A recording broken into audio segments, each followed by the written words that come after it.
Okay, let's unpack this. We're about to dive into the core of, well, one of the most influential books ever written about wealth and success. Napoleon Hill's classic, Think and Grow Rich. This isn't just some simple self-help book, right?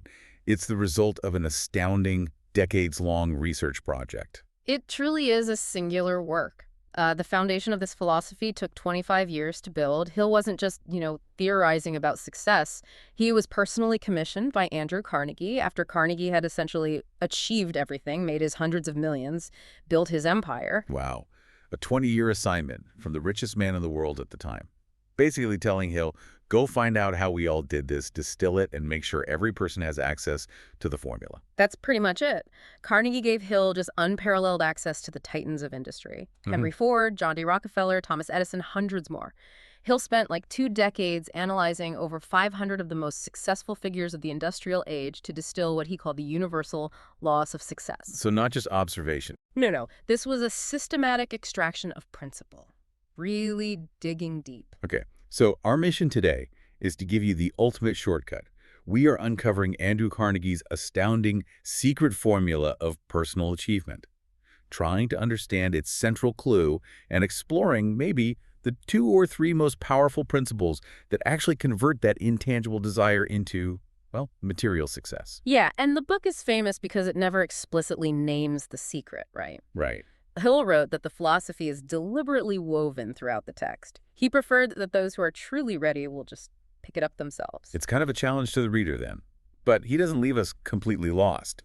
He gives us that initial spark, that central clue that ignites the whole formula. He does, and it's kind of hidden in plain sight right there in the prologue. All achievement, all earned riches have their beginning in an idea. An idea. That's the genesis. But, an idea is cheap.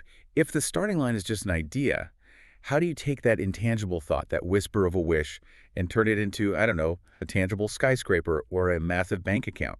Well, Hill is absolutely unforgiving on this point.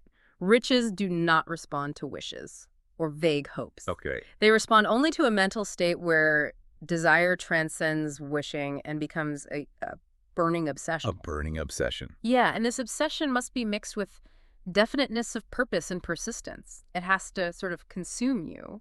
And the ultimate case study for this power of definite desire has to be the story of Edwin C. Barnes and Thomas Edison. It's almost mythological. It is a remarkable story because Barnes started with, 0 resources. Absolutely nothing. No money, no social influence, no credentials. But he had a definite goal. He decided he was going to be a business associate of Edison. Not just an employee. Exactly, not just doing general work. That precision of desire is really key here. And the sources describe him arriving at Edison's offices looking like, well, essentially a vagrant. Completely out of place, yeah. But Edison, who is a shrewd judge of character, apparently saw something in his eyes. Sheer determination. Barnes accepted, any menial work for a nominal wage, didn't care about the salary or the job title. Oh, okay. His only purpose was to position himself where his future partner could see his merchandise, his idea, his focus, his unwavering presence. But this wasn't a quick thing. This wasn't a week-long trial. 5 long years passed, right? With no outward sign of hope or advancement. 5 years.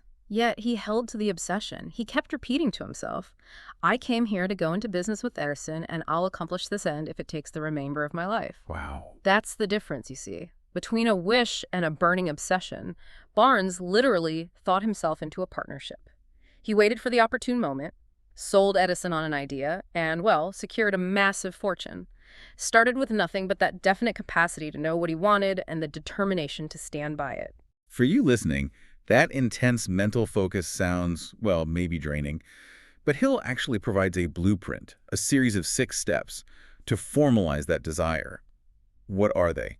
And which steps are maybe the most critical? Okay, so the first 4 are pretty logistical. 1, fix the exact amount of money you desire. Be specific. 2, determine precisely what service or value you'll give in return for that money. 3, set a definite date for acquiring it. And 4, create a detailed, definite plan and start immediately, whether you feel ready or not. Is the exact amount of money really that important? What if I'm not sure yet? According to Hill, yes, very important. The subconscious mind needs precision, like a target to work toward the goal. A vague wish for more money just produces vague results. Okay. But the real engine starts with steps 5 and 6. Which are? Okay, 5. You must write a clear statement summarizing those first 4 points. And then 6. Twice daily, when you get up and before you go to sleep, you must read this statement aloud. And here's the key part: visualizing and feeling yourself already in possession of the money. Ah, so it's the emotional connection. It's not enough just to read the goal. You have to almost trick your subconscious into believing it's already true. Exactly. That's the psychological step that moves the abstract idea into tangible reality. That's the fuel, right? The fuel of the burning obsession. It is. That's the moment you become money conscious, using belief as the catalyst. So belief gets the engine started.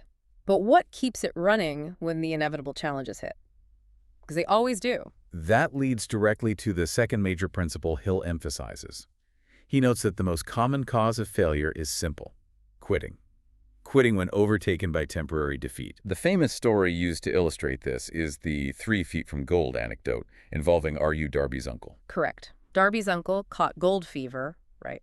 Bought mining equipment, started digging. The initial returns looked good, but then the veins seemed to disappear. He got discouraged, abandoned the mine, and sold his machinery to a junk dealer for like a pittance. That junk dealer hired a mining engineer. The engineer confirmed the vein was still there.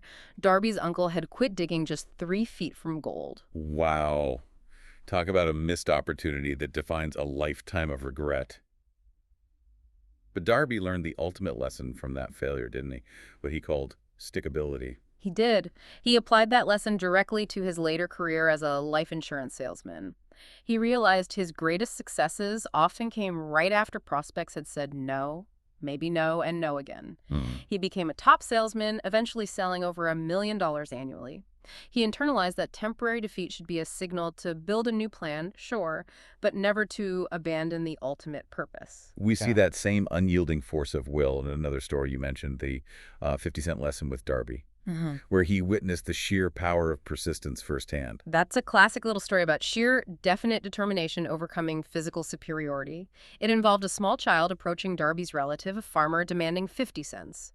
The man was rough, barked at the child twice to leave, even grabbed a switch to scare her off. But the child just wouldn't quit. Nope. She stepped forward, looked the adult dead in the eye, and just screamed, "My mother has to have that 50 cents. Nah. Darby watched as the uncle immediately stopped, laid down his switch, and paid her. He realized in that moment that the child's focused, bulldog determination had completely conquered the superior adult. It was an irresistible power. We see that same incredible stubbornness maybe applied to engineering with Henry Ford and the V8 engine. When Ford decided to produce his famous motor, he insisted his engineers design all 8 cylinders cast in a single block. Right. And his engineers, these are highly trained, specialized experts. They told him flat out it was impossible, unanimously. They had the science, the data. So Ford was essentially telling his experts, figure it out. I don't care about your charts. That's incredible corporate stubbornness or maybe vision. Ford didn't seem to care about their consensus. He simply replied, "Go right ahead. I want it and I'll have it." They worked for a year, reported back failure, and Ford, still calm apparently, just gave the same order. "Go right ahead. I want it and I'll have it." And then, as if by magic, the impossible was achieved. Well, Hill would argue it wasn't magic. It was the power of definite persistence overcoming limitations that were only real in the minds of the experts. When defeat occurs, the determination must lead to a new plan, not abandonment of the goal. So persistence is the engine.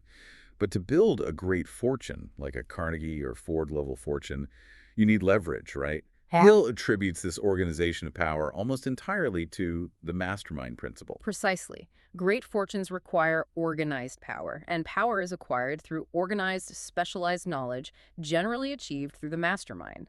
The definition is crucial. Coordination of knowledge and effort in a spirit of harmony between 2 or more people for the attainment of a definite purpose. Wait, so Carnegie didn't need to be the smartest person in the room? He just needed to organize the 50 smartest people. He attributed his entire fortune to his mastermind group, a staff of about 50 key men. That is the economic phase of the principle, yes. The leader organizes the brains that possess the necessary specialized knowledge. But Hill argues there's a psychological phase that's even more abstract, perhaps more powerful. The idea of the third mind. Yes. Hill suggests that when 2 minds coordinate in harmony, they create a third, invisible, intangible force that acts like a third mind, or maybe a far greater source of energy than either individual possesses alone. But isn't that just, delegation and good teamwork dressed up in a kind of spiritual flourish? Does the third mind idea actually hold up? Hill insists it does because it connects directly to how thought is transmuted into reality. Remember, thoughts must be emotionalized, given feeling, to pass into the subconscious. The mastermind, working in harmony, amplifies that shared emotional energy. It creates a kind of psychic momentum. Okay, I see. And of all the emotions that can give thought vitality, Hill isolates faith as the strongest and most productive. But there is one energy source he identifies as even stronger, that when harnessed, drives men to genius-level performance. Right. This is where Hill introduces the perhaps provocative concept of sex transmutation. Which, for many listeners, is probably the most controversial part of the book, but essential to understanding his definition of harnessed emotional energy, maybe. It is. It's the insight that sex energy is the strongest and most impelling of all human emotions. But when this energy is consciously harnessed and transmuted, switched from purely physical expression to creative, constructive effort, it generates a superpower for action. It lifts the individual to what Hill identifies as genius status. And he argues this control and redirection is what elevated figures like Washington, Lincoln, and Edison. That's his argument. And this ties into his observation about the age gap of success. Hill noted that men seldom succeed in an outstanding way before the age of 40 or 50. Why is that? Because, he believed, they tend to dissipate their energies through overindulgence in sex until nature begins to harmonize the emotions of love and sex. This usually occurs between ages 30 and 40, or even later. It takes time and maturity to consciously redirect this powerful force into wealth creation or other high achievement. Interesting. So if the mastermind amplifies success and focused desire, what happens if we fail to control our internal forces? If we allow the reverse negative energy to take hold? That brings us to the final segment we wanted to touch on, the universal enemies of personal achievement. What Hill calls the 6 basic fears. Every single human suffers from some combination of these, he argues, and they act as a paralyzing force, crippling the ability to act on definite desire. Hill notes the most destructive one is the fear of poverty. It's the worst, he says, because it paralyzes the faculty of reason. It destroys imagination, which is essential for creating the plan, remember? And it completely kills off self-reliance. It basically invites failure in every single form. And then there's the fear that is almost universal and arguably the most fatal to personal achievement, the fear of criticism. The fear of criticism. It's insidious because it destroys initiative. Hill points out that people refuse to take chances in business, or they won't launch the project they believe in, or even correct unhappy marriages, simply because they fear the criticism that might follow failure. They'd rather accept the status quo, however miserable, than face potential ridicule. And when these fears combine, especially if they are reinforced by negative people around you, they just feed into worry, don't they? Exactly. Worry is a persistent state of mind based upon fear that just digs itself in until it destroys self-confidence. So if the mastermind is designed to be a constructive alliance of minds, well then worry, fear, and shared negativity create an anti-mastermind, a destructive alliance that guarantees defeat. So you have to shield yourself. You must shield yourself from negative suggestion, Hill insists, especially if it comes from those closest to you, ironically. Ultimately, the entire philosophy seems to be about control then. Hill is saying the battle for success isn't really against the outside world, it's against your own mind and the negative suggestions you permit to enter. Exactly. You have absolute control over only one thing, and that is your thoughts. This is your divine prerogative, he calls it, your only guaranteed freedom. Think about it. The negative minds told Edison he couldn't build a machine to record the human voice. They told F.W. Woolworth he would go broke trying to run a 5-and-dime store. But those men succeeded. They succeeded by exercising their right to control their minds and apply these principles. Think about that for yourself. If Henry Ford, with less than 6th grade schooling, and Thomas Edison, with only 3 months of formal schooling, if they could accumulate staggering fortunes by controlling their thoughts, defining their purpose, and persisting, well, so can you. Yeah. The journey to riches begins with that burning desire, backed by the persistence to never stop digging 3 feet from gold and amplified by an organized mastermind group. But to truly grasp the sheer, unstoppable power of a definite decision, Hill asks us to consider the founding of the United States. Right. We tend to think of Washington's army and military might securing the Revolutionary War victory. But Hill argues that the power that truly secured American freedom was not the army. It was the mastermind of the 56 men who signed the Declaration of Independence.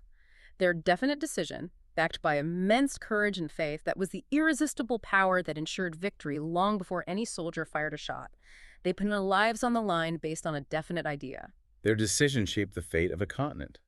That's a really powerful connection between thought and physical reality. So think about the biggest decision you are currently facing. Maybe the one you've been procrastinating on, waiting for perfect certainty, waiting for the right time. Do you have the courage to make it definitely right now? Knowing that decision, backed by faith and persistence, will shape your fate far more profoundly than circumstances ever could. That decision and the belief behind it, that's the true beginning of the formula.